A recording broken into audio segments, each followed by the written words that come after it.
الله وبركاته.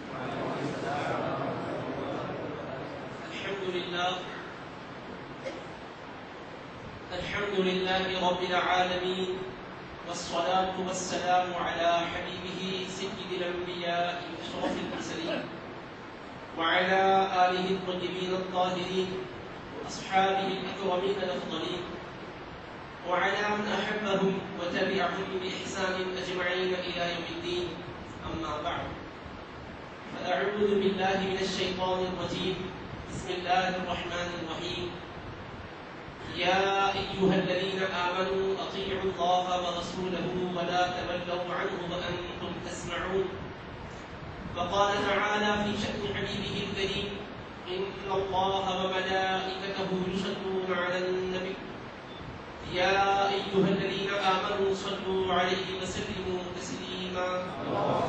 اللهم صل على سيدنا محمد وعلى آله وصحبه أفضل صلواتك وعدد معلوماتك وبارك وسلم. صدر علی مرتبہ حضرت علامہ مولانا حامد حسین حسان فاروقی صاحب مدر اللہ العالی تعمیر النظامیہ و نظام اعلیٰ سنی دعوت اسلامی آندھرا پردیش، فاضل گرامی مولانا حافظ محمد سلمان سہروردی استاد جامعہ نظامیہ، مبلغ سنی دعوت اسلامی مولانا قاری محمد عبدالعزیز قادری صاحب حفظہ اللہ، اور رونقش کے دیگر خطباء کرام، علماء کرام، دانشوران قوم ملت، مصاحب زادگان حضرت مولانا حسان فاروقی صاحب، کرم حاضرین و سامعین، اللہ سبحانہ و تعالیٰ کے ارشاد مبارک ہے: یا ایھا الذین آمنوا اطیعوا اللہ ورسولہ ولا تولوا عنہ وانتم تسمعون. اے ایمان والو، تم اللہ تعالیٰ کی اطاعت کرو اور اس کے رسول صلی اللہ علیہ وسلم کی اطاعت کرو اور ان سے منہ نہ موڑو جبکہ تم سن رہے ہو. سورۃ الانفال کی یہ آیت مبارکہ ہے جس کا نمبر ہے 20. اس آیت مبارکہ میں اللہ رب العزت ایمان والے بندوں کو مخاطب کر کے فرما رہا ہے کہ اے ایمان والو، اے وہ لوگوں جو ایمان لائے ہو، تم اللہ کی اطاعت کرو اور اس کے رسول صلی اللہ علیہ وسلم کی اطاعت کرو. یہاں تک تو اطاعت کرنے کی بات ہے، اللہ پاک کے فرامین پر چلو، اس کے حبیب پاک علیہ السلام کے فرامین پر چلو، اللہ تبارک و تعالیٰ کی ہدایات کے مطابق زندگی گزارو، اس کے رسول صلی اللہ علیہ وسلم کی تعلیمات کے مطابق زندگی گزارو. تو انسان کی اعتقادی زندگی ہو یا عملی زندگی ہو، اللہ تعالیٰ اس کے رسول علیہ السلام کے بتلائے ہوئے طریقے کے مطابق ہو. یہ ہے اس ارشاد کا مطلب، اللہ اس کے رسول کی اطاعت کرو. لیکن آگے اللہ پاک نے فرمایا اسی آیت میں: وَلَا تَوَلَّوْا عَنْهُ وَأَنْتُمْ تَسْمَعُونَ، اور تم ان سے منہ نہ موڑو جبکہ تم سن رہے ہو. اطاعت اللہ اس کی رسول کی کریں بس کافی ہے، مزید اور کوئی بات ہم سے کیوں کہی جا رہی ہے؟ بندہ تو یہی چاہتا ہے کہ کامیاب ہو، اور کامیابی کے لیے اللہ اس کے رسول کی اطاعت کرنا ہے، اللہ اس کے رسول کے احکام پر چلنا ہے. اگر محض احکام پر چل لینا ہی کافی ہوتا تو اللہ پاک آگے کوئی اور حکم نہ دیتا، مگر اطاعت کا حکم دینے والا خدا خود فرما رہا ہے کہ اے مومنو، اللہ اس کے رسول کی اطاعت کرو اور ان سے منہ نہ موڑو، ان سے رخ نہ پھیرو، ان سے انحراف نہ کرو، ان سے روگردانی اختیار نہ کرو. وَأَنْتُمْ تَسْمَعُونَ، جبکہ تم سن رہے ہو. تو دیدہ و دانستہ تم منہ نہ موڑو، روگردانی نہ کرو، انحراف نہ کرو. تو سوال یہ پیدا ہوتا ہے کہ اطاعت اللہ اس کے رسول کی کوئی کر لے تو پھر اس کے لیے تو نجات ہے، اس کے لیے تو کامیابی ہے، اس کے لیے تو فوز و فلاح کے وعدے ہیں، اس کے لیے تو جنت کی خوشخبریاں سنا دی گئی ہے. مگر اللہ تبارک و تعالیٰ یہ فرما رہا ہے کہ صرف اطاعت کر لینا کافی نہیں ہے، بلکہ جس کی اطاعت کا حکم دیا جا رہا ہے ان کی عظمتوں کو دل میں رکھنا بھی ضروری ہے اور اپنے دل کو ان کی طرف متوجہ رکھنا بھی ضروری ہے. تم کو پیغام پر بھی چلنا ہے، پیغام دینے والے کی ذات سے بھی تعلق رکھنا ہے. تم وہ نہ بنو کہ جو صرف پیغام سے تعلق رکھے اور پیغمبر سے تعلق نہ رکھے، تم وہ نہ بنو کہ صرف حدیث سے اور حدیث والے رسول سے تعلق نہ رکھے، تم وہ نہ بنو کہ صرف سنت کی بات کرے، سنت کا نور دینے والے کی ذات کی بات نہ کرے۔ اللہ تعالیٰ یہ چاہتا ہے کہ جو بندہ بھی ایمان والا ہے وہ اللہ کی بھی اطاعت کرے، رسول کی بھی اطاعت کرے، اور اللہ کا بھی ذکر کرے، رسول پاک کا بھی ذکر کرے۔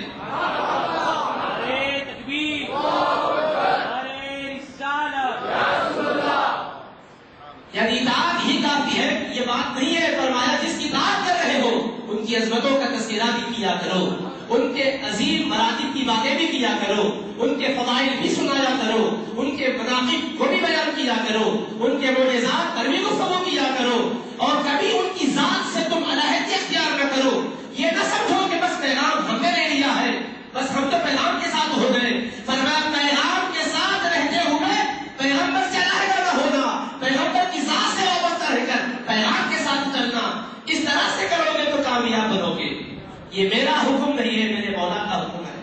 ہماری بات ہے تو رد کر دیے جانے کے لائق ہو سکتی ہے، مگر اللہ پاک کا فرمان ہے سورہ انفال میں، اور اللہ فرما رہا ہے ان سے بھی ایمان لائے ہیں، اے وہ لوگوں جو ایمان لائے ہو اللہ کی اطاعت کرو، اس کے رسول کی اطاعت کرو۔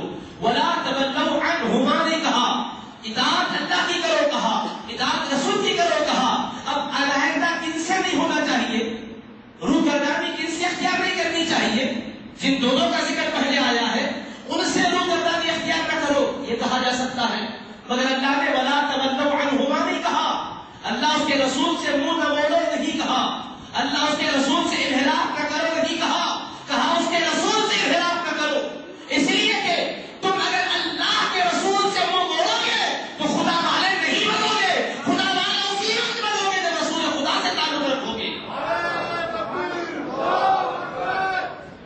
رسول خدا علیہ السلام کی ذات کو اللہ مومنوں کے لیے توجہ کا مرکز قرار دے رہا ہے۔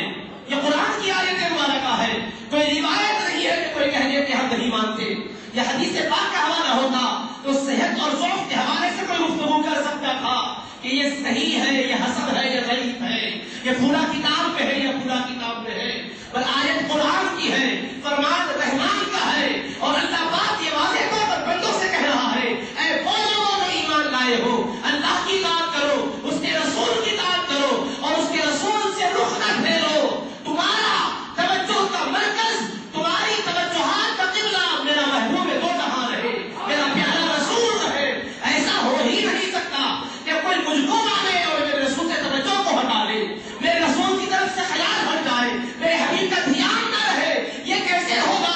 جو قرآن پر عمل کر رہا ہوگا اس کو اس آیت پر عمل کرنا ضروری ہے، اور حکم کوئی اور نہیں، خدا دے رہا ہے کہ مومنو اطاعت اللہ اس کے رسول کی کرو، اور اطاعت ہی تمہارے لیے کام کی گئی ہے۔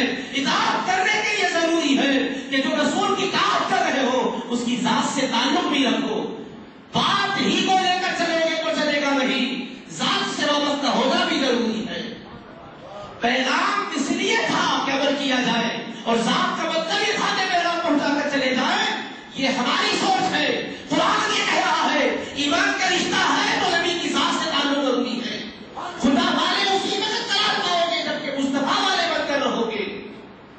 اللہ فرماتا ایمان والوں تم اللہ کی اطاعت کرو اور رسول کی اطاعت کرو، اور کس سے منہ نہ موڑو؟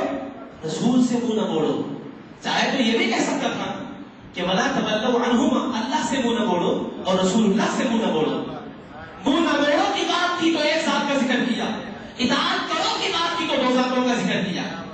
اللہ کے فرمان پر چلو، رسول کے فرمان پر چلو۔ فرمان پر چلنے کی بات ہے جو فرمان میرے فرمان پر بھی چلو، میرے حبیب کے فرمان پر بھی چلو، اور علیحدہ نہ ہونے کا حکم دینا چاہا تو کہا میرے رسول سے علیحدہ نہ ہو جانا، میرے رسول سے منہ نہ موڑنا، میرے رسول کی طرف سے پیٹ پھیر کر نہ جانا۔ میرے حبیب ہے، تم سنتے سمجھتے ہو ایسی غلطی نہ کرنا، اور اس غلطی کو اللہ پاک ظاہر کیا کہ غلطی نہ کرو تو کیا کہا؟ وَأَنْتُمْ تَسْمَعُونَ، تم سنتے ہوئے یہ غلطی کیسے کرتے ہو؟ اگر کوئی جہالت میں کر رہا ہے تو پھر بھی اس کو سمجھایا جائے گا کہ واقف نہیں تھا، دلیل نہیں معلوم تھی، آیت نہیں معلوم تھی، روایت نہیں معلوم تھی، شان نہیں معلوم تھی، مگر اللہ یہاں جھنجھوڑ رہا ہے ان لوگوں کو جو اپنے تنے یہ سمجھتے ہیں کہ ہم تو تعلیم یافتہ ہیں، ہم تو پڑھے لکھے ہیں، ہم جاہلوں جیسے نہیں ہیں، ہمارے پاس علم ہے، صلاحیت ہے، لیاقت ہے، قابلیت ہے۔ اللہ انہی کو مخاطب کر کے فرما رہا ہے وَلَا تَوَلَّوْا عَنْهُ وَأَنْتُمْ تَسْمَعُونَ، تم سنتے ہوئے مصطفیٰ سے منہ نہ موڑو، میرے حبیب سے روگردانی اختیار نہ کرو. وَأَنْتُمْ تَسْمَعُونَ، تم سنتے ہوئے. کیا چیز سنتے ہیں یہ لوگ؟ قرآن جن سے فرما رہا ہے وہ کیا سنتے ہیں؟ کوئی ناگیوں کے سننے کا بیان نہیں ہے، کوئی قصے کہانیاں اور افسانوں کا بیان نہیں ہے. وَأَنْتُمْ تَسْمَعُونَ، کیا سنتے ہیں؟ اللہ کی آیتیں سنتے ہیں، اللہ کے فرامین کو سنتے ہیں. تو اللہ فرما رہا ہے تم چاہی نہیں ہو، تم قرآن بھی پڑھتے ہو، قرآن بھی سنتے ہو، نہ صرف پڑھتے ہو بلکہ پڑھاتے بھی ہو، سنتے ہی نہیں سناتے بھی ہو.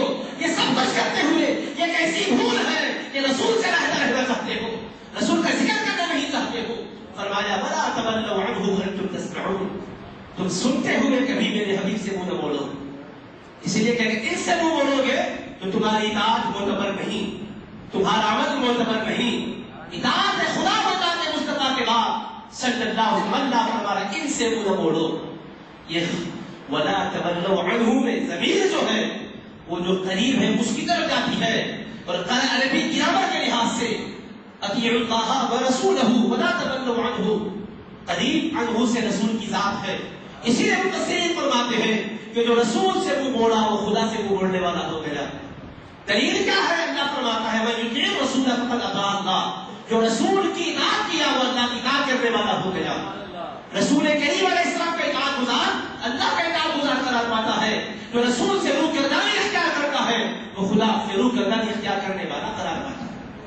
اگر ہم رسول پاک علیہ السلام کا ذکر نہ کریں اور ہم حبیب پاک علیہ السلام کی عظمتوں کو نہ بیان کریں اور پھر ہم یہ سمجھیں کہ الحمدللہ ہم تو خوب اللہ کی عظمت کو تو بیان کرتے ہی ہیں، الوہیت پر تو دلائل کے انبار لگاتے ہی ہیں، اس کی ہم حمد و ثنا خوب کیا کرتے ہیں، تو اللہ فرما رہا ہے میری حمد و ثنا کرنے والوں تم کیسی حمد و ثنا کرتے ہو؟ میری آیتوں سے ہٹ کے کرتے ہو یا میری آیتوں کی روشنی میں کرتے ہو؟ تو کوئی بھی یہی کہے گا مولا تیری آیتوں کی روشنی میں کرتے ہیں، تیرے قرآن میں جیسا تیری شان کا بیان ہے ویسا ہی ہم بیان کرنا چاہتے ہیں. تو اللہ یاد دلاتا ہے وَأَنْتُمْ تَسْمَعُونَ، سنتے نہیں ہو لوگ، میں کیسی اپنی شان کو بیان کرتا ہوں؟ تم بھول گئے ہو سبحان الذی اسریٰ بعبدہ لیلا من المسجد الحرام الی المسجد الاقصی. کیا میری یہ قدرت کاملہ کا بیان نہیں ہے؟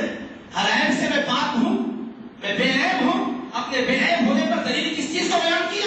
پاک ہے وہ ذات جس نے سیر کرائی اپنے بندے خاص کو مسجد حرام سے مسجد اقصی کی جانب راتوں رات کے مختصر حصے میں سیر کرائی. تو اللہ نے اپنی پاکی کو بیان کرنا چاہا تو سیر مصطفیٰ کو دلیل میں پیش کیا. اللہ نے اپنی حمد و ثنا بیان کرنا چاہا الحمدللہ الذی انزل علی عبدہ الکتاب ولم یجعل لہ عوجا. تمام تعریفیں سزاوار ہے اس اللہ کے لیے جس نے اپنے بندے خاص پر کتاب نازل کی اور اس میں کوئی کجی کو نہیں رکھا.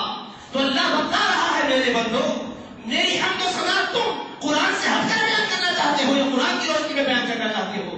تو مسلمان یہی کہے گا قرآن کی روشنی میں بیان کرنا چاہتے ہیں. تو خدا فرما رہا ہے میں نے کیسے بیان کی ہے؟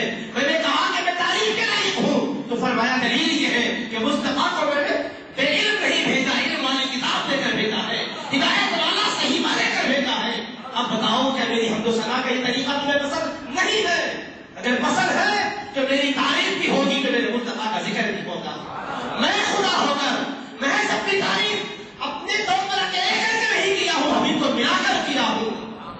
میں نے جب چاہا کہ میری بزرگی اور عظمت کو بیان کروں تو میں نے کہا تبارک الذی، برکتوں والا ہے وہ مالک و مولا. اللہ نے اپنی برکت والی ذات کو بتانا چاہا. دلیل میں بعد میں ہے بیدہ الملک بیدہ الملکوت بعد میں آ رہا ہے. وہ تبارک الذی بعد میں 29 پارہ آتا ہے، پہلے 18واں پارہ ہے، سورہ فرقان ہے. اللہ نے کہا تبارک الذی نزل الفرقان علی عبدہ لیکون للعالمین نذیرا. برکتوں والی وہ ذات ہے. مولا کون سی ذات ہے؟ ذرا اپنا تعارف تو کرنا. فرماتا ہے بھول نہ جاؤ میرا تعارف یہ ہے کہ میں نے حق و باطل میں امتیاز کرنے والی کتاب کو اپنے بندے خاص مصطفیٰ پر نازل کیا. اپنی ذات کو بتا رہے کہ وہ برکتوں والا ہے. دلیل میں فرماتا ہے دلیل یہ ہے کہ حق و باطل میں تمیز کرنے والا کلام حبیب کو دیا دیتا ہے مصطفیٰ کو. فرماتا ہے ذرا میری شان تو دیکھو کیسی شان والی ذات پر میں نے اپنا کلام نازل کیا. اپنی عظمتوں کو بتا رہا هو الذی، وہ شان والا خدا ہے. کیا شان ہے مولا؟ الذی ارسل رسولہ بالہدی، ودین الحق لیظہرہ علی الدین کلہ، کہ وہ شان والا خدا ہے. اب خدا کی شان ہم قرآن کی روح سے بیان کر رہے ہیں. شان والا خدا ہے، عظمتوں والا خدا ہے، جس نے اپنے رسول کو ہدایت اور دین حق کے ساتھ بھیجا ہے تاکہ سارے دینوں پر ان کو غالب کر دے. اللہ پاک شان اپنی بیان کرتا ہے تو اپنے حبیب کے ساتھ بیان کرتا ہے. اسی لیے فرما رہا ہے یا ایھا الذین آمنوا اطیعوا اللہ ورسولہ ولا تولوا عنہ وانتم تسمعون. اے ایمان والو، اللہ کی اطاعت کرو اور اس کے رسول صلی اللہ علیہ وسلم کی اطاعت کرو اور سمجھتے ہوئے سنتے ہوئے تم ان سے منہ نہ موڑو. حبیب پاک سے رخ گردانی اختیار نہ کرو. ادھر توجہ رہے تمہاری، خیال رہے، یہ وسوسے میں نہ آنا کہ نہیں حضور کا خیال کریں گے تو توحید میں فرق آئے گا. یہ نہ سوچو میں فرما رہا ہوں میرے فرمان پر چلو، میرے حکم پر چلو گے تو توحید کا درس مضبوط ہوگا. شرک کی جڑوں کو کاٹنے والا خدا حکم دے رہا ہے. وہ خدا جس کو اپنی ذات میں شرکت گوارا ہی نہیں ہے، وہ ایسا بے نیاز ہے کہ اس کا کوئی شریک و حصے دار ہو یہ جرم ایسا جرم ہے کہ وہ کہتا ہے کہ ناقابل معافی ہے یہ گناہ. تبھی تو فرمایا ان اللہ لا یغفر ان یشرک بہ. اللہ پاک کبھی بھی اس بات کو نہیں معاف کرتا کہ اس کے ساتھ کسی کو شریک ٹھہرایا جائے. شرک وہ جرم ہے قرآن کی نظر میں کہ جو ناقابل معافی ہے. اللہ پاک کا جلال تو دیکھیے، وہ بخشش دینے والا خدا فرماتا ہے کہ میں شرک کو نہیں معاف کروں گا. وَيَغْفِرُ مَا دُونَ ذَلِكَ لِمَن يَشَاءُ. اس کے سوا کیسے بھی جرم کیوں نہ کرے، جس کو چاہتا ہوں اپنی مشیت کے تحت رکھتا ہوں اور معاف کر دیتا ہوں. مشیت یزدی سے اس نے بتایا کہ جن کے لیے چاہتا ہے جو گناہ بھی کرے معاف کرنے والا ہوں، مگر وہ مولا شرک کو مشیت کے تحت بھی میں نے کہا کہ معاف نہیں کروں گا شرک کو. تو شرک وہ سنگین جرم ہے کہ جس کو خدا کبھی معاف نہیں کرتا. وہ خدا جس کو اپنی ذات میں صفات میں شرکت گوارا نہیں ہے، ایسا بے نیاز ہے، وہ ایسا سمجھ ہے، ایسا غنی ہے، کبھی نہیں چاہتا کہ کوئی شرک کیا جائے. وہ خدا جو کسی کو شریک کرنا نہیں چاہتا، اپنے محبوب کا ذکر اپنے ساتھ ملا رہا ہے اور فرما رہا ہے وَلَا تَوَلُّوا عَنْهُ وَأَنْتُمْ تَسْمَعُونَ. کہ ایسا نہیں کہ تم میری طرف ہی رخ کرو، میری طرف بھی رخ کرو، میرے مصطفیٰ کی طرف بھی رخ کرو. ارے قبلہ تو کعبۃ اللہ ہے جس کی طرف نماز میں رخ کیا جاتا ہے. فرمایا وَمِنْ حَيْثُ خَرَجْتَ فَوَلِّ وَجْهَكَ شَطْرَ الْمَسْجِدِ الْحَرَامِ وَحَيْثُ مَا كُنْتُمْ فَوَلُّوا وُجُوهَكُمْ شَطْرَهُ. جدھر بھی تم جاؤ، جہاں بھی تم رہو، اپنا رخ کعبۃ اللہ کی طرف کر دو. ایسا نہیں ہو سکتا کہ فرض نماز میں قبلے کی طرف رخ ہو تو واجب و سنت میں اجازت مل جائے. کہا گئی فرض ہو کے واجب، سنت ہو کے نہ کرو، قبلے کی طرف رخ کرو. جب قبلے کی طرف رخ کریں گے تو یہ بات سمجھ میں آتی، نماز ایسے پڑھو کہ قبلے سے رخ نہ پھیرو، سمجھ میں آتا. پر یہاں اللہ پاک نماز کی بات نہیں کیا، پورے قانون کی بات کرتا. اللہ کی اطاعت کرو، اس کے رسول کی اطاعت کرو.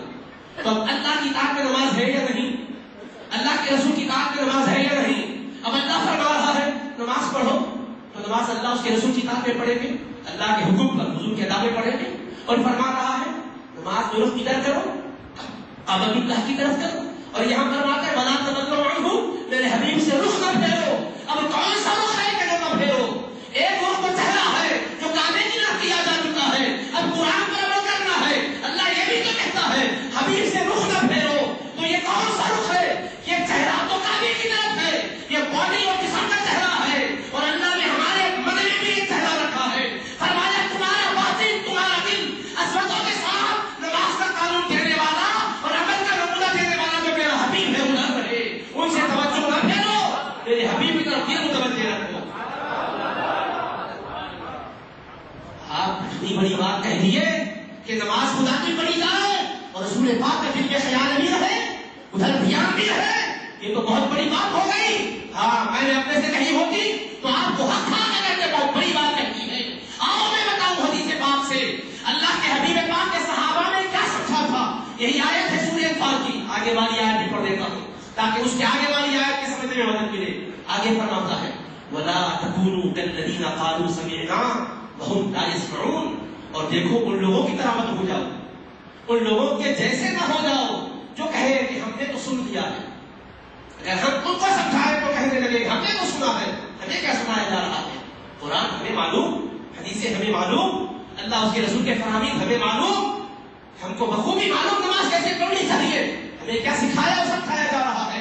اللہ فرماتا ہے وَلَا تَكُونُوا كَالَّذِينَ قَالُوا سَمِعْنَا، ان لوگوں جیسے تم نہ ہو جاؤ جنہوں نے کہا کہ ہم نے سنا، وَهُمْ لَا يَسْمَعُونَ، حالانکہ وہ سنتے نہیں ہیں۔ وہ تو کہتے ہیں کہ ہم نے سنا ہے اور ہمارا خدا کہہ رہا ہے کہ وہ سنتے نہیں ہیں۔ اب ان کا کہنا ہم نے سنا ہے صحیح ہے، یا خدا کا کہنا کہ وہ نہیں سنتے صحیح ہے؟ تو مسلمان کہے گا خدا کا یہ فرمان کہ وہ نہیں سنتے یہی صحیح ہے۔ دعویٰ کچھ لوگوں نے کیا تھا ہم نے سن لیا، اللہ نے کہا کہ نہیں، ان کے جیسے مت بن جاؤ جو کہتے ہمیں پتا ہے ہمیں علم ہے، حالانکہ وہ سنتے نہیں ہے۔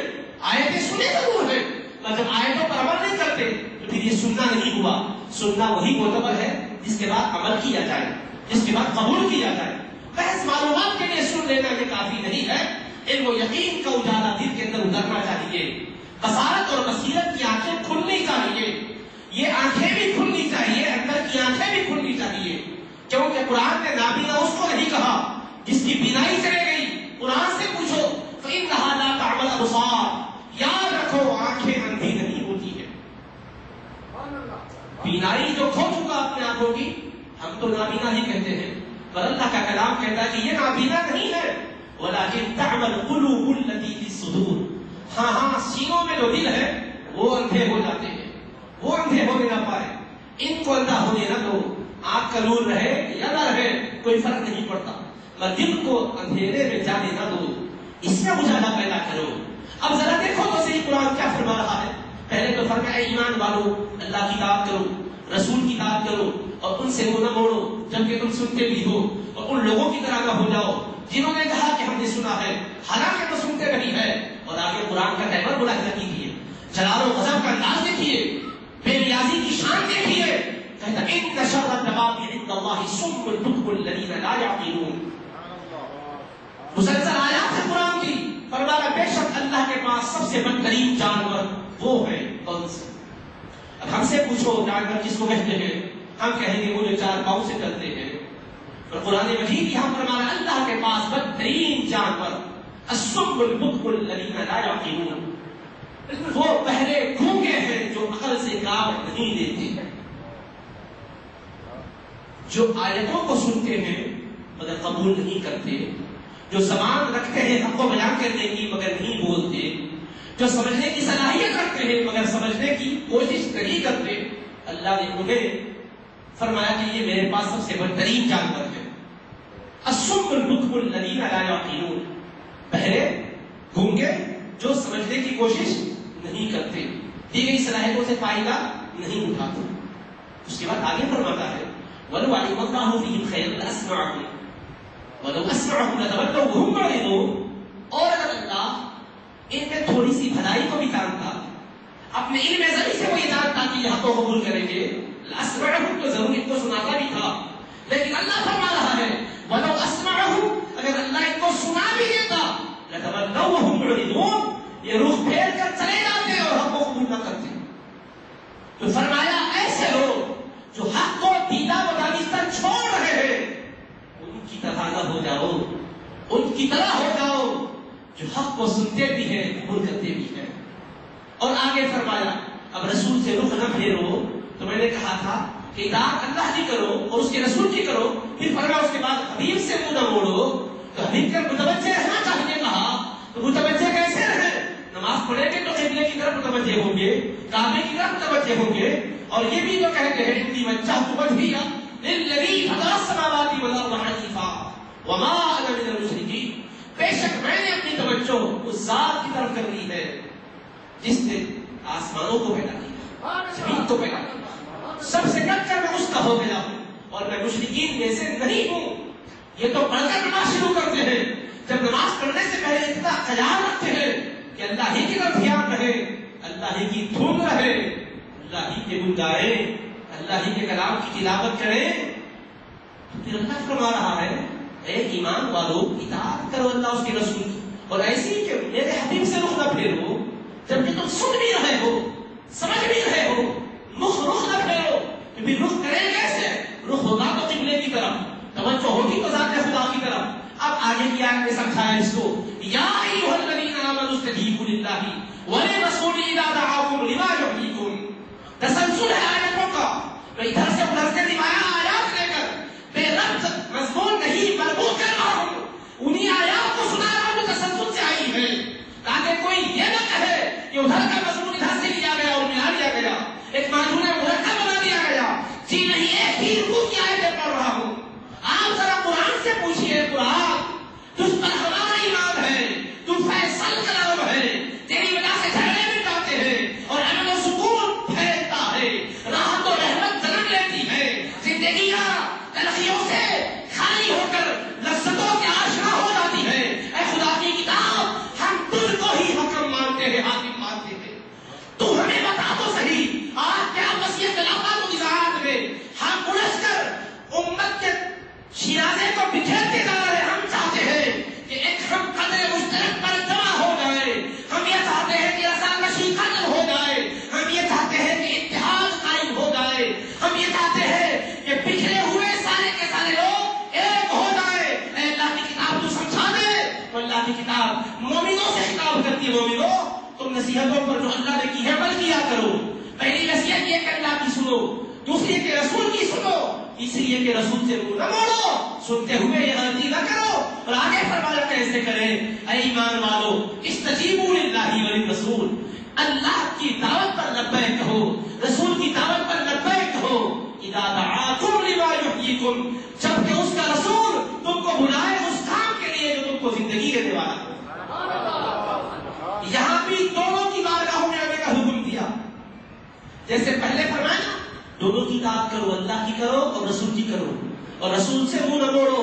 اور یہاں فرمایا اس کے بعد کی دو آیتوں کے بعد اللہ نے فرمایا سنو، اللہ کی بارگاہ میں آؤ اور رسول کی بارگاہ میں آؤ، استجیبوا حاضر ہو جاؤ للہ ولرسول، اللہ کے دربار میں اور رسول کے دربار میں، بارگاہ خدا میں، بارگاہ مصطفیٰ میں آؤ۔ کب؟ اذا دعاکم، جبکہ رسول تم کو بلائے، لما یحییکم، تم کو زندگی دینے کے لیے بلائے۔ رسول بلاتے ہی ہیں تم کو زندگی دینے کے لیے۔ اگر رسول سے کٹ جاتے ہو تو مردہ رہتے ہو، جڑ جاتے ہو تو زندہ قرار پاتے ہو۔ زندگی تم کو کہیں اور سے نہیں ملتی، رسول کی دعوت سے ملتی ہے، رسول کی بارگاہ سے ملتی ہے۔ اذا دعاکم لما یحییکم، جب وہ تم کو بلائے زندگی دینے کے لیے، آ جاؤ تم، وَاعْلَمُوا، جان لو، ان اللہ یحول بین المرء وقلبہ وانہ الیہ تحشرون، اس بات کو نہ بھولو کہ بے شک اللہ کا ارادہ بندے کے دل اور بندے کے درمیان حائل ہو جاتا ہے۔ رسول بلائے تو فوراً آؤ، کیوں کہا؟ اس لیے کہ اگر رسول کی دعوت کا آنے پہنچے اور تم تھوڑا سا تعامل کرو اور اللہ پاک تم کو محروم کر دے تو پھر اس وقت تمہارا حال کیا ہوگا۔ دیر نہ کرو، یہ جان لو کہ اللہ کا حکم بندے اور اس کے دل کے ارادے کے درمیان حائل ہو جاتا ہے۔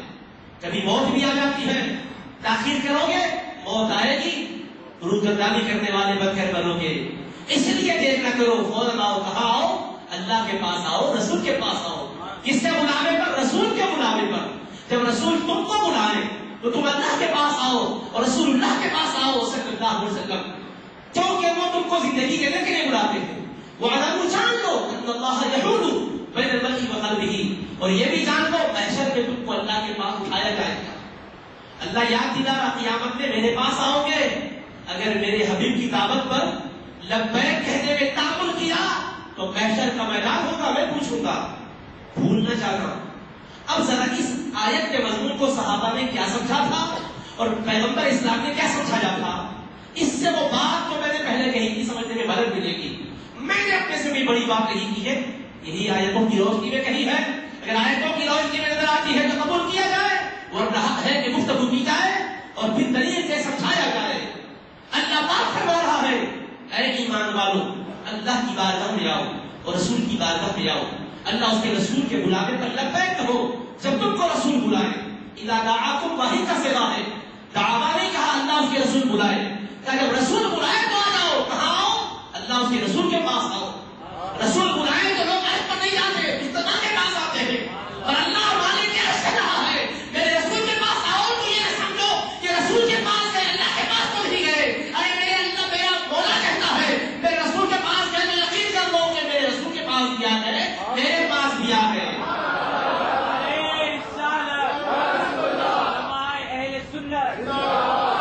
ہم فرش والے کے پاس نہیں جا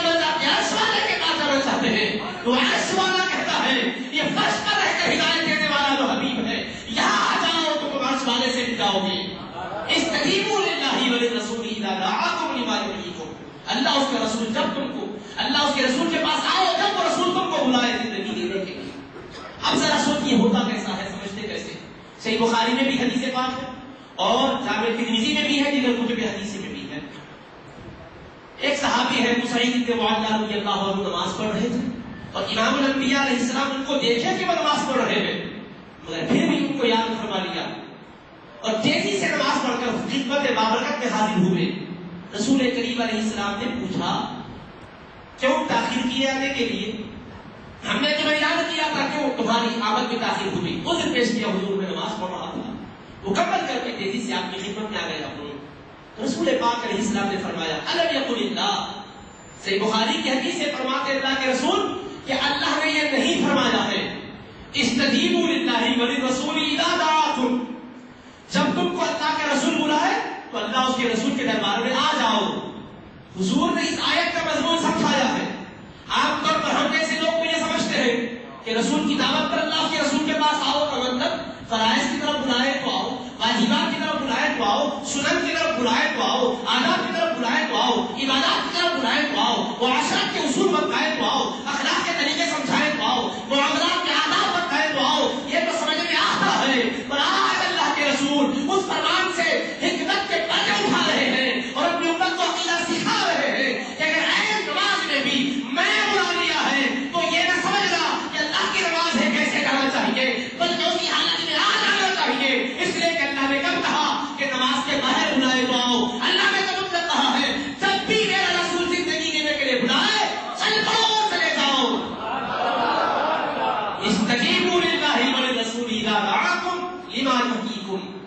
اللہ کے حبیب سمجھا رہے ہیں اگر کوئی تفسیر کی کتاب سے ہم بولتے تو تفسیر کی کتابوں میں اختلاف کی گنجائش ہے, کہہ سکتے ہیں, مگر اصح الکتب بعد کتاب اللہ الصحیح للبخاری جس پر تمام مقادیر فکر متفق ہیں, وہ کتاب قرآن کے بعد تو دنیا علم میں سب سے معتبر سمجھی جاتی ہے. اس کتاب کے اندر یہ حدیث پاک موجود ہے. سرورے کونین علیہ السلام نے فرمایا کہ اللہ نے نہیں فرمایا آؤ اللہ کے دربار میں, آؤ رسول کے دربار میں, جب رسول تم کو بلائے تاکہ وہ تمہیں زندگی بخشے, بلانے پر آؤ فرمایا تو صحابی کو یاد دلایا. اور اس کا مطلب کیا ہوا؟ رسول پاک علیہ السلام جب بلا رہے تھے تو دیکھ چکے تھے کہ وہ نماز پڑھ رہے, پھر بھی بلایا حضور نے. تو اب آپ مجھے بتاؤ, ایک امام آپ کو دیکھ رہے ہیں کہ آپ نماز پڑھ رہے ہیں اور آپ کو وہ بلائیں تو لوگ آپ کو برا بولیں گے, امام کو برا بولیں گے. امام کو کہیں گے مولانا آپ 1000 بار محترم ہوں گے, مکرم ہوں گے, مگر خدا کی عبادت پڑھتے ہیں, آپ کی ذات پڑھتے ہیں. وہ بندہ نماز پڑھ رہا تھا, اس کو نماز پڑھتے ہوئے دیکھ کر آپ کیسے بلائے, آواز کیسے دیے؟ کیا قیامت قائم ہو گئی تھی؟ ہاں, کیا جان کے لانے پڑ گئے تھے؟ کیا سانپ ڈس رہا تھا یا کوئی آپ کا اٹیک کیا تھا؟ کیا حملہ ہو گیا تھا؟ ایسی کیا استاد آپ پڑی تھی؟ بتائیے شرعی اعتبار سے کیسا جائز ہے؟ پوچھیں گے کہ نہیں پوچھیں گے؟ نماز پڑھنے میں ضرورت چاہیے بندے کو. اور اگر بلا لیا تھا, پتا نہیں تھا اور آ کر کہا کہ میں نماز پڑھ رہا تھا اس سے دیر ہو گئی تو شاباشی دیں گے یا کہیں گے تم نے غلط کیا ہے؟ کیونکہ اسلام شخصیت پرستی کی تعلیم نہیں دیتا, عبادت خدا کا حکم دیتا ہے. تو رسول خدا پر یہ فرض تھا خدا کی طرف سے کہ یہ فرماتے, اگر بات ایسے ہی ہوتی تو فرض کے اعتبار سے یہ فرماتے تھے سچ کیا تم نے, درست کیا تم نے, میں نبی ہوں, خدا کی عبادت ہو رہی تھی, میری اطاعت نماز کے باہر ہے, نماز میں کاہے کی اطاعت ہے, تم نے درست کیا. میں یہی تربیت سے آنے والوں کو ذہن دینا چاہ رہا تھا, خدا کی عبادت کر رہے ہو تو چہرہ کعبے کی طرف ہونا چاہیے, دل غبے کعبہ کی طرف ہونا چاہیے. میں نبی ہوں, بیچ میں میرا کام پیغام پہنچانا تھا, سو پہنچا دیا. اس کے سوا مجھ سے دعویٰ کیا ہے کہ میری طرف خیال کیا جائے. نبی پاک شاباشی دے کے سمجھاتے تھے, اور اللہ کے نبی توحید کا درس دینے والے نبی, شرک سے امت کو بچانے والے نبی, لبیک لا شریک لک کا درس سنانے والے نبی. اللہ کے پاس ایسے حاضر ہو جاؤ کہ کہو مولا تیرا کوئی شریک نہیں ہے, ہم آئے ہیں تیرے دربار میں, حاضر ہے تیرے دربار میں. وہ نبی کو سکھاتے ہیں صلی اللہ علیہ وسلم کہ شرک نہ کرو, کفر نہ کرو, اللہ کے ساتھ کسی کو سازی نہ بناؤ, اس کا کسی کو ہمسر نہ کہو. وہ نبی پاک آج بتا رہے ہیں کہ میرے امت کی تم پر لازم تھا کہ نماز یہ بھی اگر میں بتاتا تو آ جاتے. خدا کا فرمان تم نے کیا نہیں سنا؟ یہ یاد دلا کر نبی پاک علیہ السلام تربیت کرتی ہے کہ نماز بھی پڑھ رہے ہو تو ہماری طرف سے توجہ ہٹنی نہیں چاہیے, چہرہ ادھر رہے, خیال اللہ کی طرف رہے, مگر تم یہ بس سمجھو کہ اللہ کی طرف خیال رہے تو رسول سے کٹ کر رہے، یہ نہ سمجھو سب سے کٹو، رسول سے نہ کٹو، اس لیے کہ رسول کے خیال سے اللہ ناراض نہیں ہوتا، وہ تو حکم دے رہا ہے، وہ تو خوش ہوتا ہے۔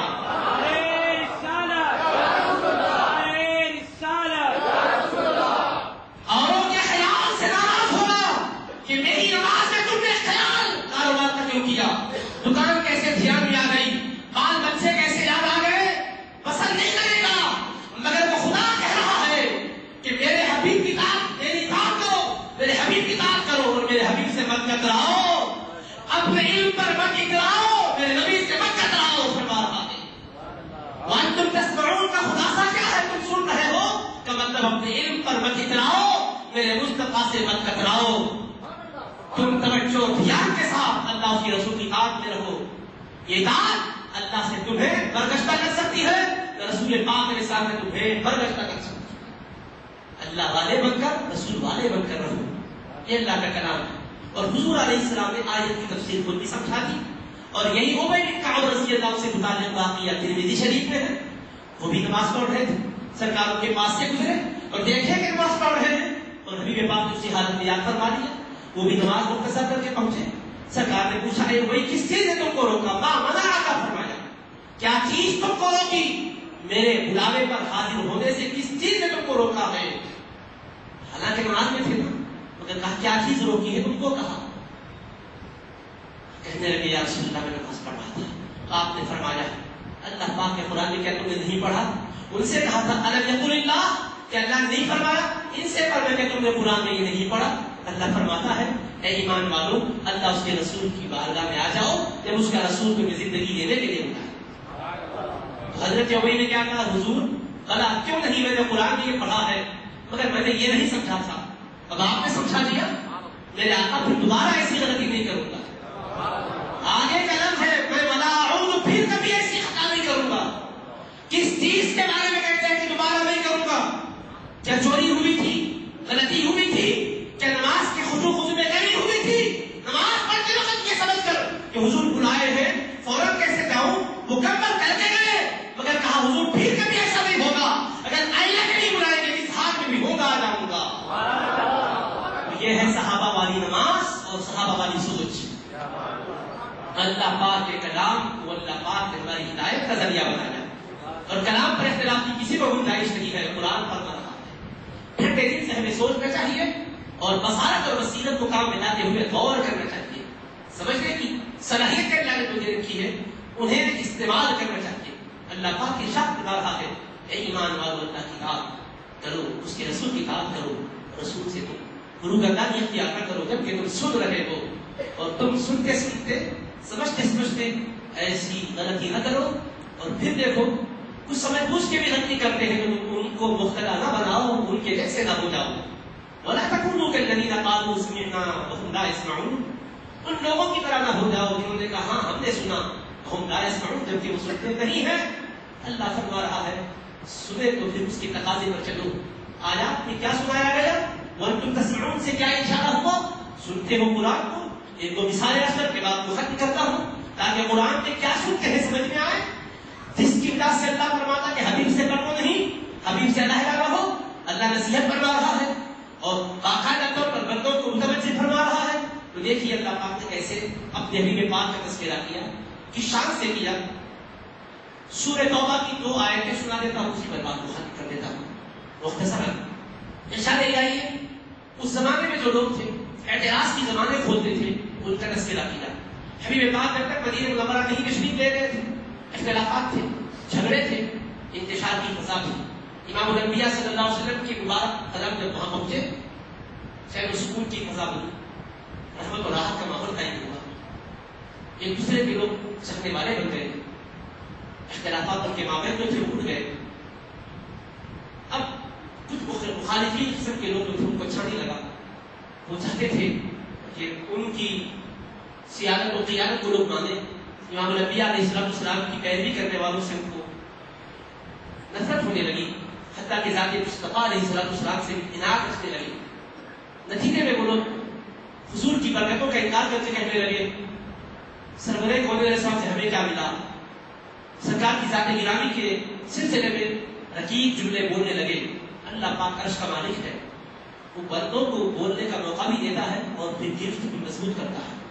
اللہ نے ان کو پہلے تو نصیحت کی اور فرمایا وَلَوْ أَنَّهُمْ رَضُوا مَا آتَاهُمُ اللَّهُ وَرَسُولُهُ، اور کاش کہ یہ لوگ خوش ہو جاتے اس پر جو ان کو اللہ نے دیا ہے اور اس کے رسول نے جو ان کو دیا.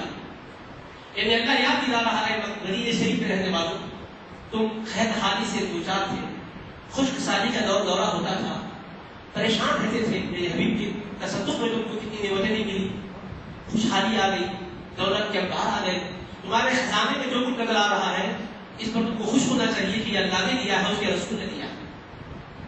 اللہ تعالیٰ اپنی عطا کا ذکر کرنا چاہا تو اپنے حبیب پاک سے الگ کر کے نہیں کہا. ہم کو نصیحت کیا کہ میرے ایمان والے بندو میرے رسول کی اطاعت کرو، میری اطاعت کرو، میرے رسول کی اطاعت کرو، رسول سے منہ نہ موڑو. تو رسول کا ذکر اپنی شان کے ساتھ کیا. تو یہاں سکھایا حبیب سے الگ کرنا ہو. میں کیوں کہہ رہا ہوں؟ میں بھی جب اپنی شان بتاتا ہوں حبیب کو الگ کر کے نہیں بتاتا ہوں، حبیب کو ساتھ رکھ کر بتاتا ہوں. اب اللہ نے اپنی سنت بھی بتائی. دیکھو ذرا میرا طریقہ بھی. قرآن شریف پڑھنے والوں یہ آیت بھی تم پڑھتے ہو پھر کیسے بھول جاتے ہو؟ فرمایا علیحدہ ہونے کی بات کیسے کرتے ہو؟ ذکر نہیں کرنا چاہیے کیسے کہتے ہو؟ بھائی ذات کے بارگاہ میں جانے کا موقع ملے تو وہاں رہو، اگر وہاں نہ جا سکتے ہو تو یادوں میں تو رہو، محبتوں سے تذکرہ تو کرو، عظمتوں کا چرچا تو کرو. کیا امتی سے یہ بھی نہیں ہو سکتا کہ ذات تک نہ جا سکے تو کم سے کم ان کی عظمتوں کا بیان تو ہو؟ سنت پر بھی عمل کرتا رہے، سنت دینے والے مصطفیٰ کے اختیار کو بھی بیان کرتا رہے، پیار اور محبت کا اظہار بھی کرتا رہے. اپنے مقتدا سے دنیاوی قائد جیسا رابطہ نہ ہو، اللہ کے حبیب ہے اس اعتبار سے رابطہ ہو، نبیوں کے سردار ہیں، انبیاء کے خطیب ہے اس اعتبار سے ہو، زخم خورد انسانیت کے طبیب ہے اس اعتبار سے ہو. وہ رسول پاک علیہ السلام کیسے شان والے ہیں. فرماتا ہے کہ کیا یہ نہیں معلوم ان کو جو بھی خزانے ان کے پاس ہے اللہ نے ان کو دیا ہے اور اس کے رسول نے دیا ہے، اس پر یہ خوش ہو جاتے ان کا ہی بھلا تھا. لکان خیرا لہم، مفسرین محسوب مانتے ہیں یہ اس کے حق اگر خوش ہو جاتے اللہ اس کے رسول کی دین پر تو ان کو بہت بہت فائدہ ہوتا تھا، ان کے حق میں بہتر تھا. ان کو کیا چاہیے تھا؟ پہلے تو جو کچھ ملا ہے یہ سمجھنا چاہیے تھا کہ اللہ نے بھی دیا، اس کے رسول نے بھی دیا ہے، اس پر خوش ہونا چاہیے. اور آنے والے زمانے میں کیا کہنا تھا؟ وقالوا، یہ کہنا تھا حسبنا اللہ، ہمیں اللہ پاک کافی ہے. اب ہم اگر کہیں ہمیں اللہ کافی ہے تو ساتھ ساتھ حاشیہ بھی لگاتے ہیں ہمیں اللہ کافی ہے، نبی کی ضرورت نہیں ہے، رسول کی ضرورت نہیں ہے. ہم اگر کہیں حسبنا اللہ تو آگے ہم یہ بولتے ہیں ہمیں اللہ کافی ہے، کسی سے کوئی کام نہیں، حتیٰ کہ نبی سے بھی نہیں، رسول سے بھی اللہ نے دیا، صرف اللہ سے ہمارا رابطہ. مگر میرا آپ کا اللہ جب کہتا ہے یہ کہو کہ حسبنا اللہ، ہمیں اللہ کافی ہے، تو آگے فرماتا ہے یہ بھی بولو سیؤتی اللہ من فضلہ ورسولہ، ہمیں اللہ بھی اپنے فضل سے دے گا اور اس کے رسول بھی دیں گے. اللہ سکھا رہا ہے حسبنا اللہ کہہ کر کہ ہمیں اللہ کافی ہے، یہ نہ کہو کہ رسول کے پاس کیوں جائے، ہمیں اللہ کافی ہے. اللہ اگر اللہ کافی ہے بولو تو ساتھ یہ بھی بولو کہ اللہ ایسا کافی ہے کہ اس کی کفایت کی شان یہ ہے کہ رسول کو اتنا دیا ہے قیامت تک آنے والوں کی جھولیاں بھرتے ہیں پھر بھی رسول خدا نہیں ہے، رسول ہی رہتے ہیں.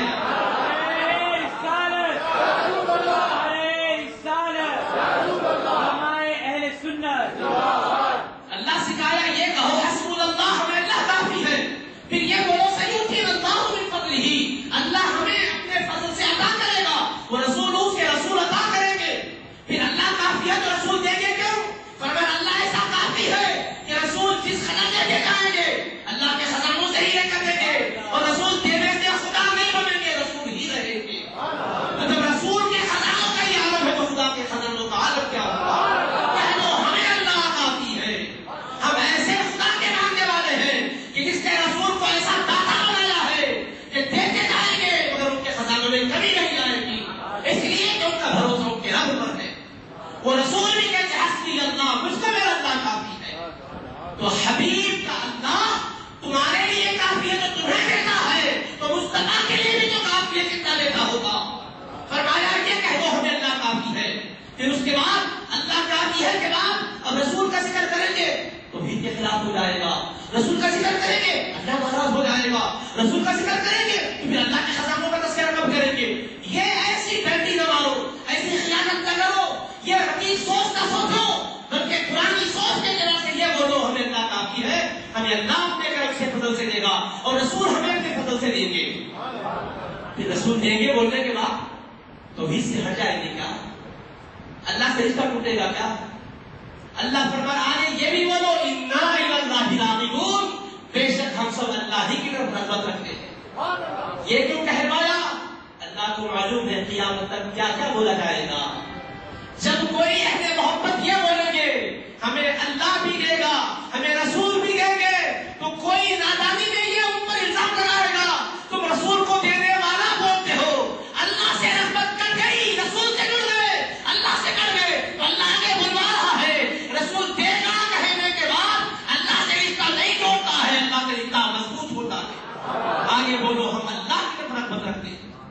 اگر ہم یہ کہیں گے کہ اللہ کافی ہے، اللہ بھی ہمیں اپنے فضل سے دے گا، اس کے رسول بھی دیں گے، پھر اس کے بعد یہ کہوایا یہ بولو کہ ہم بے شک اللہ کی طرف رغبت رکھتے ہیں. اہل محبت کا رشتہ توحید سے کمزور کبھی نہیں ہوتا. ان کی توحید بڑی مضبوط ہے اور ان کی توحید کی عظمت پر گواہی قرآن دے رہا ہے. ما آتاہم اللہ ورسولہ بولنے والے، سیؤتی اللہ من فضلہ ورسولہ بولنے والے، ماضی میں اللہ نے دیا، ماضی میں رسول نے دیا، مستقبل میں اللہ دے گا، مستقبل میں رسول دیں گے. یہ بولی بولنے والے مشرک نہیں ہے، یہ موحدین ہے، توحید والے ہیں، اور یہ وہ ہے جو حسبنا اللہ کہتے ہیں، ہمیں اللہ کافی ہے کہتے ہیں. انا الی اللہ راغبون، بے شک ہم اللہ کی طرف رغبت رکھتے ہیں، ہم اللہ والے ہیں. تو اب اس عقیدے کے ماننے والوں کے اللہ والے ہونے کے لیے کوئی اور ثبوت نہیں چاہیے، قرآن کی یہی آیت کافی ہے. سورہ توبہ کی 59 آیت ہے، اللہ نے سمجھا دیا ذرا میں پروردگار ہوں تمہارا، مالک الملک ہوں، رب العالمین ہوں. میں نے اپنے عطاؤں کا ذکر کرنا چاہا، حبیب کو لاحدہ کر کے نہیں کہا. تو تم کس کے ذریعے سے میری تعریف کرنا چاہتے ہو؟ میرے کلام کے ذریعے سے یا اپنی سوچ کے ذریعے سے؟ تو کہیں گے مولا تیرے کلام کے ذریعے سے. اللہ کے کلام میں تو یہ مل رہا ہے کہ اللہ اپنی شان بتاتا ہے، اپنے حبیب کی شان بتاتا ہے، اپنی شان کے ساتھ اپنے حبیب کی شان بتاتا ہے، اپنی گیب کے ساتھ اپنے حبیب کی گیب کا ذکر کرتا ہے، اور آنے والے زمانوں میں بھی بتاتا ہے میں بھی دینے والا، میرا حبیب بھی دینے والا. تو رب یہ کہہ کر تعارف کروائے اور وہ اس کے سوا سوچے، بندہ اس کے سوا سوچے تو اس کی سوچ کس درجے کی ہے، اپنی سوچ پر غور کر کے پھر سے اسے جائزہ لینا چاہیے. کیونکہ قرآن کی بات ہے، ہماری آپ کی بات نہیں ہے. اگر ہماری سوچ قرآن کی سوچ سے ہٹ کر ہے تو ہماری سوچ کو ہم کہیں گے غلط ہے، قرآن کے مطابق ہے تو کہیں گے الحمدللہ ہم نے صحیح کیا، اخذ کیا. ہمیں سوچنا چاہیے قرآن کیا فرماتا ہے. بہت سوچنے کی ضرورت نہیں، واضح واضح باتیں ہیں، اتنے عمیق اور گہرے مضامین بھی نہیں ہے، بالکل کھلے انداز میں ہے.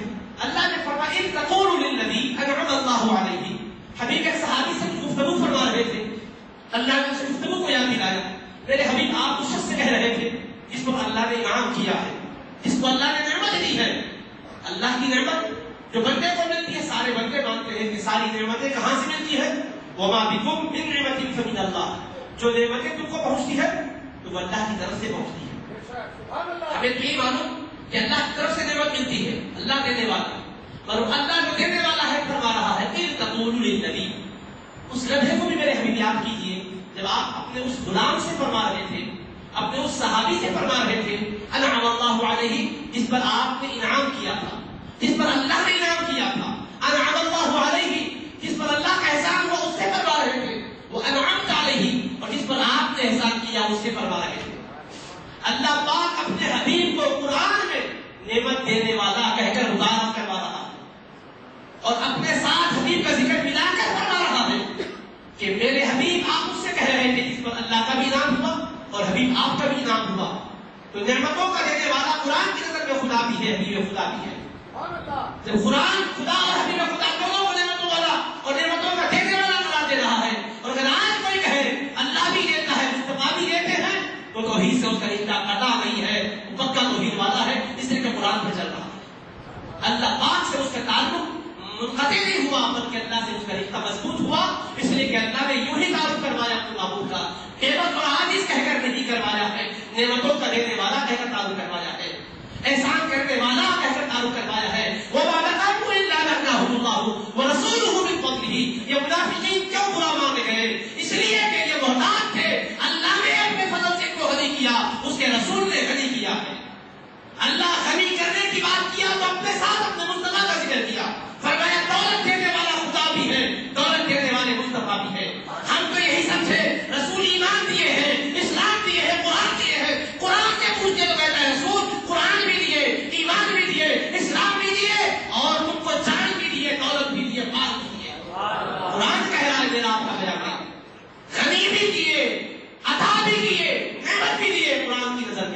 اب قرآن کی بات کرنے والا، قرآن پر چلنے والا اللہ والا ہی ہوگا. اسی لیے فرمایا تم سنتے ہوئے ادھر سے نہ کٹو، اپنے علم پر بھرنا کرتے ہوئے، اپنے مطالعے پر بھرنا کرتے ہوئے ادھر سے پلٹ مت جاؤ، آؤ میرے رسول کی طرف اور توجہ کرو سورہ پاک کی ذات کی عظمتوں کی طرف. کیسی شان اور کیسی عظمت والے رسول کو تم نے بھیجا. اب اطاعت سے کیسے تم منہ موڑ سکتے ہو؟ ان کی بارگاہ سے کیسے تم انحراف کی طرف چل سکتے ہو؟ اطاعت اللہ اس کے رسول کی کرو اور رسول سے کبھی بے وفائی نہ کرو. اللہ بندوں سے ہر حق کے لیے کروا رہا ہے، کبھی علیحدہ نہ ہو جانا، کبھی رخ نہ پھیرنا میرے رسول کے پاس. اور پھر عملی طور پر دکھایا بھی ہے. عظمتوں کا بیان آئے تو طریقہ ہونا کیا چاہیے، انداز ہونا کیا چاہیے. صحیح بخاری کی مشہور حدیث ہے، سیدنا جابر رضی اللہ عنہ راوی ہے، حضرت جابر رضی اللہ تعالیٰ عنہ. وہ موقع حدیبیہ کا ہے، صحابہ پیاسے ہیں اور وضو کرنے کو پانی نہیں ہے. بارگاہ مصطفیٰ میں عرض کرتے ہیں یا رسول اللہ، نہ وضو کرنے کے لیے پانی ہے نہ پینے کے لیے پانی ہے. حبیب پاک اپنے رستے دست کو برتن میں رکھ دیتے ہیں اور انگلیوں سے پانی کے چشمے ابلنے لگتے ہیں. صحابہ پیتے ہیں، وضو کرتے ہیں، سیلاب ہوتے ہیں. میں متن کی حدیث کا میں سنا رہا ہوں، آخری حصہ سناتا ہوں. حضرت جابر نے جب یہ حصہ سنایا، ان کے شاگرد نے ان سے پوچھا کم کنتم، اے جابر میرا سوال یہ ہے کہ یہ جو پانی پی کر سیلاب ہوئے تھے آپ لوگ کتنے تھے اس وقت بتاؤ. تو جابر رضی اللہ عنہ نے جواب کیا دیا؟ کتنے تھے کا جواب اتنے تھے سے ہو سکتا تھا، مگر وہ بعد میں دیا. پہلے کہا لو کننا مئۃ الف لکفانا، اگر ہم 1,00,000 بھی ہوتے تو ہمارے لیے وہ کافی ہو جاتا تھا.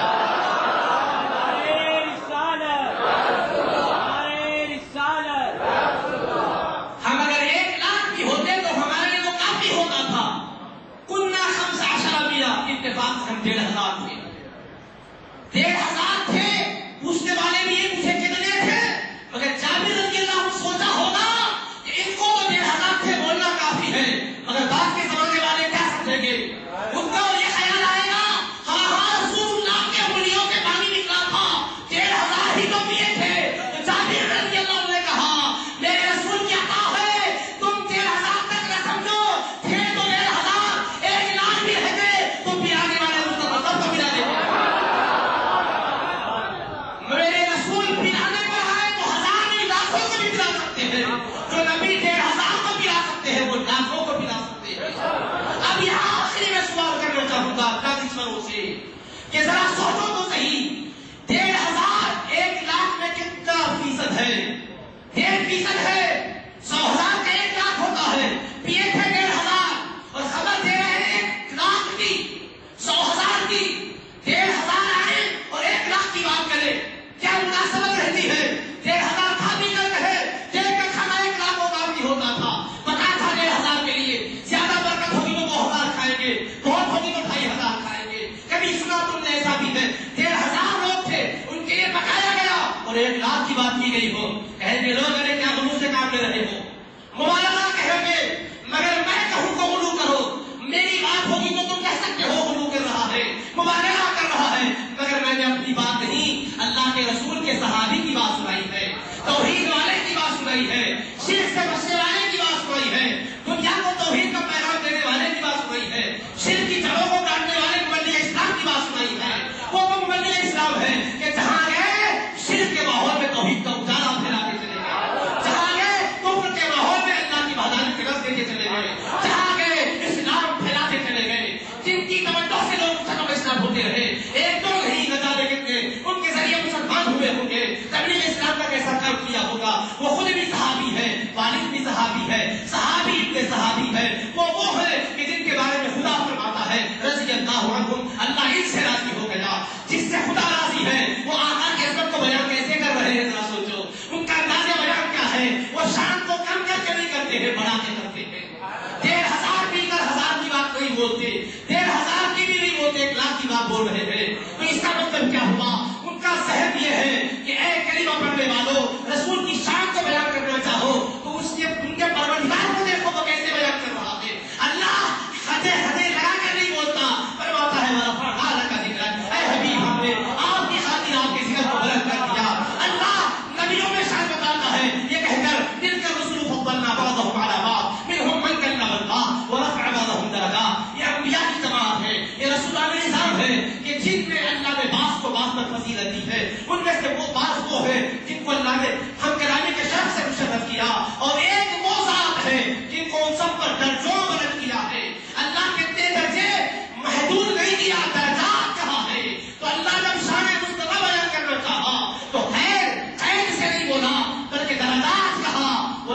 لهم درجات، درجوں میں بلند کیا ہے. تو صحابی نے سمجھا خدا خدا ہو کر مصطفیٰ کی شان بتانا چاہے تو خیر نہ لگائے، میں امتی ہو کر کیوں خیر لگاؤں. پوچھا کتنے تھے؟ وہ کہا 1 لاکھ بھی رہتے تو ہمیں کافی ہو جاتا تھا، اتفاق سے ہم 1,500 تھے. یہ انداز صحابہ کا ہے.